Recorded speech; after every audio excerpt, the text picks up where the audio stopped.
কতদূর এগিয়েছে এই অবস্থাতেই রয়েছে। আমি দেখতে পাচ্ছি সমাজের এক শ্রেণীর মানুষকে দেখানো হয়েছে। আঁকাগুলো ভীষণ সুন্দরভাবে, ওপরটা সব থেকে মন কাড়বে আমাদের। একজন মা তার দুই শিশু সন্তানকে নিয়ে, ডেস্টিনেশন যখন উল্টোডাঙা বাস স্ট্যান্ড, তখন তার সব থেকে কাছের যে পুজোটা হয় সেটা হচ্ছে উল্টোডাঙা সংগ্রামী। একদম সংগ্রামী প্যান্ডেলের সামনে আছি, চলো ঢুকে যাওয়া যাক। সংগ্রামী প্যান্ডেল কতদূর এগিয়েছে 2024-এর সেটা দেখা যাক। এই হচ্ছে মানে এখান থেকেই এন্ট্রিটা হয় একদম। তুমি এখানে আসতে গেলে ওই উল্টোডাঙা বাস স্টপেই নামতে হবে। এটা হচ্ছে মূল প্যান্ডেলটা। এদের প্যান্ডেলের মেনলি দুটো পার্ট থাকে। একটা যখন আমরা প্রবেশ করছি এরকম একটা জায়গা থাকে, যে জায়গাটাতে ইনস্টলেশনের কাজ থাকে। ইতিমধ্যে এই যে সামনের অংশটা, সেখানে বাঁশের কাজ আপাতত কমপ্লিট হয়েছে, কিছু আপাতত ইনস্টলেশন হয়নি।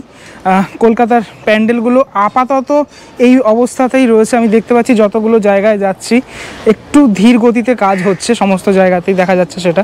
এটা হচ্ছে মূল প্যান্ডেল। এই জায়গাটাতে দেখতে পাচ্ছি একটা টিনের একটা ঘর মতো, বেশ এরকম একটা ঘর মতো করা হচ্ছে, ঠিক আছে। এইখানটাতেও হয়তো চালাটা লাগবে, এখানে কিছু ইনস্টলেশনের কাজ থাকবে। ঠিক সেমভাবে এই দিকের পার্টগুলোতেও থাকছে এরকম অংশ। এখানে এই নিচের অংশগুলো তো সম্ভবত কিছু থাকবে, কারণ এরকম না হলে খোপ টাইপের থাকতো না, নিচে এইরকম একটা এরকম শেড মতো থাকতো না।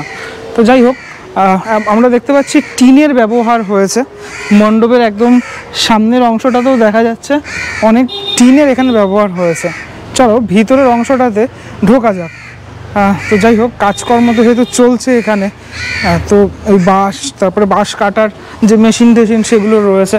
এই যে ঢোকার পরেই দেখতে পাচ্ছি এখানে যে পুরনো টিন, সেই টিন দিয়ে এখানে কাজ করা হয়েছে। তো ভিতরের অংশটা তো টিনের ব্যবহার লক্ষণীয়। আমাকে অনেকেই জিজ্ঞাসা করে, দাদা তোমার উত্তর কলকাতার পুজো বেশি ভালো লাগে নাকি দক্ষিণ কলকাতা? যেহেতু আমার দুটো পুজোই ভালো লাগে, কিন্তু আমার ছোটোবেলা উত্তর কলকাতার পুজো দিয়ে কেটেছে মোটামুটি, তাই জন্য আমি একটু রিলেট করি উত্তর কলকাতার পুজো দিয়ে। তো যাই হোক, এই দিকের অংশগুলোতে কতদূর কাজ এগিয়েছে সেটা তোমাদেরকে দেখাই। মণ্ডপের মানে যেখানটাতে মায়ের প্রতিমা থাকবে সেই জায়গাটাতে এরকম তোমার এটাকে কী বলে, ওই চাটাই বলে যেগুলো, ঠিক আছে, ওগুলো দিয়ে এরকমভাবে রেডি হচ্ছে। ঠিক আছে, মাতৃ প্রতিমা এই জায়গাটাতে থাকবে। গতবারের প্রতিমাটাও খুব সুন্দর হয়েছিল এখানে, উল্টোডাঙা সংগ্রামের পুজোটা ছোট্টর মধ্যে সুন্দর একটা পুজো হয় এখানে। এবং এই দুটো অংশে মানে এই টোটালি দেওয়ালগুলোতে ঠিক কেমনভাবে সেজে উঠেছে সেটা আমি একটুখানি ডিটেলে যদি দেখাই। এখানে সমাজের এক শ্রেণীর মানুষকে দেখানো হয়েছে, যারা খেটে খাওয়া মানুষ। হ্যাঁ, দেখতে পাচ্ছ এই যে বেলচা নিয়ে যাচ্ছেন একজন, ঠিক আছে। তারপরে এই দিকের অংশতে একজন বস্তা নিয়ে যাচ্ছেন অনেকগুলো মানুষজন, ঠিক আছে। এই ধরনের বেশ কিছু কাজ দেখা যাচ্ছে। এই দিকের অংশটাতে যেরকম আমরা দেখতে পাচ্ছি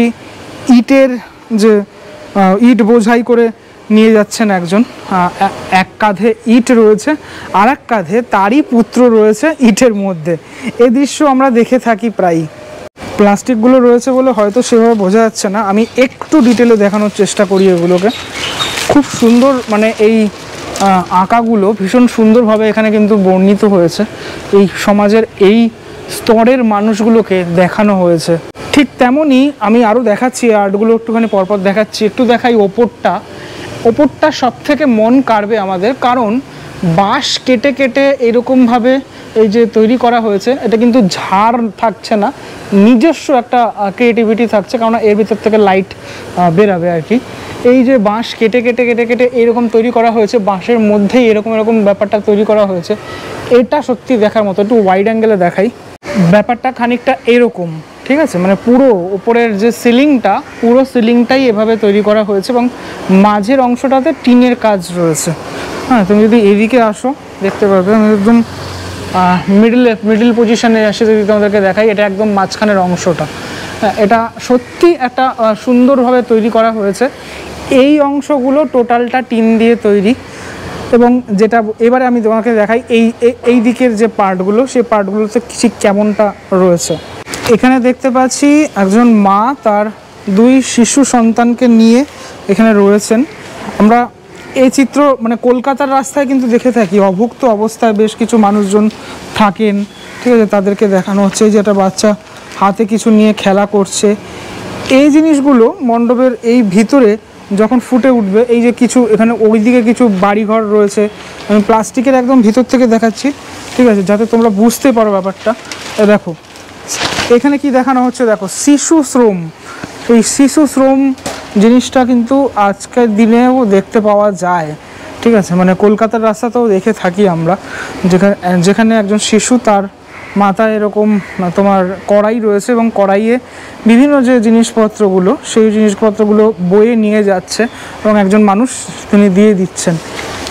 এদিকে দেখতে পাচ্ছি দুজন মহিলাকে, হ্যাঁ এই দুজন মহিলাকে দেখা যাচ্ছে, তারাও কিন্তু এই ধরনের কাজ করছেন, মানে এই যেটাকে বলা হয় একদম এই কাজগুলো মানে রাজমিস্ত্রির কাজ, ঠিক আছে, এই ধরনের কাজগুলো আমি দেখতে পাচ্ছি।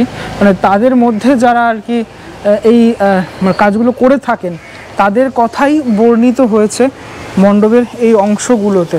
খুব সুন্দরভাবে কিন্তু ড্রয়িং করা রয়েছে। আবার ঠিক এই অংশটাতে তোমাদেরকে দেখাই, এখানেও কিন্তু দুজন মানুষকে দেখা যাচ্ছে। দাদা এখানে বাঁশ কাটার যে কাজটা সেটা করছেন। ধীরে ধীরে পুজো এগিয়ে আসছে, তাই জন্য এই কাজগুলো সম্পন্ন করতে হবে। এই টোটালটা হচ্ছে একটা পুরনো একটা বাড়ির মতো আর কি, সেই পুরনো বাড়ির মধ্যেই এই যে টোটাল অংশটা মানে কাজটা চলছে। আমার সব থেকে বিউটিফুল লাগলো এই ওপরের অংশটা দেখে। প্রত্যেকটা পার্ট কিভাবে সেজে উঠছে একটুখানি যদি ডিটেলে দেখাই, তোমরা এই যে এক্সিট গেটের এইখানটাতেও দেখতে পাবে একটা বাচ্চাকে, ঠিক আছে, কতটুকু বুঝতে পারছো, একটা এরকম বাচ্চা রয়েছে, এরকমভাবে আঁকা হয়েছে। এই অংশটা আমি এতক্ষণ আমার চোখে পড়েনি, যাই হোক এটা আমি দেখেছি কিন্তু এটা দেখাইনি। এখানে দেখা যাচ্ছে একজন কিন্তু হাতে বাটি রয়েছে তার, এবং ওনার হাতে এই একজন মহিলা, বা মহিলা না পুরুষ আমি বুঝতে পারছি না, এই এটা রয়েছে বলে বোঝা যাচ্ছে না, যাই হোক এটা পুরোপুরি কভার রয়েছে, মানে খুললাম না। এখানে দেখা যাচ্ছে হ্যাঁ পুরুষই একজন, ঠিক আছে।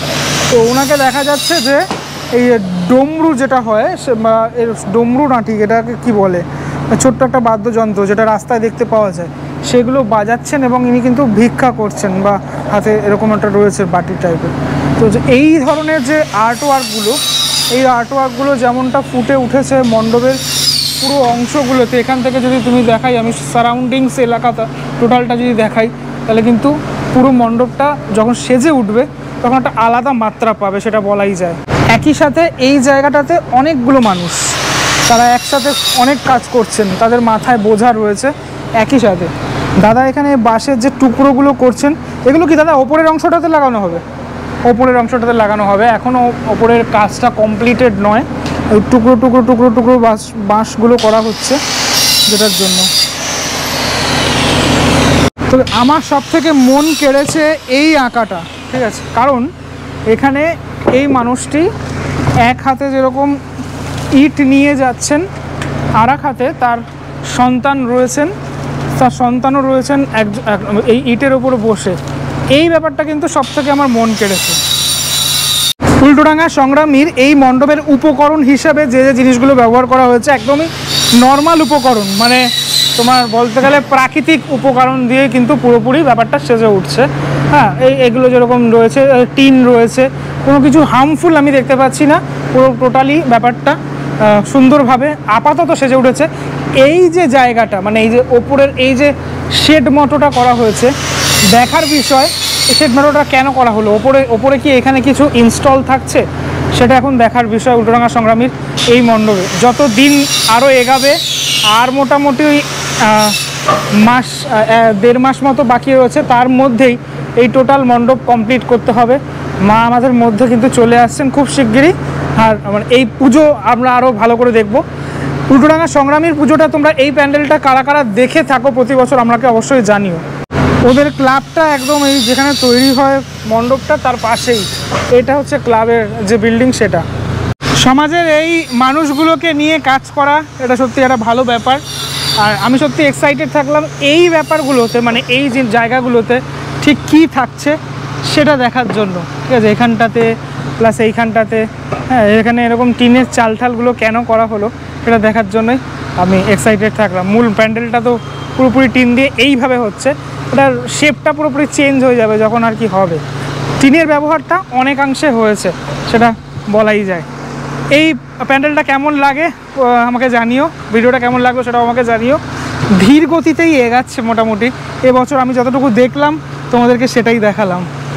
জানি না কেন ধীরগতিতে এগাচ্ছে, আর পুজোর মাত্র কয়েকটা দিনই বলতে গেলে বাকি। পরবর্তী ব্লগে দেখা হচ্ছে খুব শিগগিরই, ততক্ষণের জন্য বিরতি নেব। ভালো থেকো সবাই, টাটা।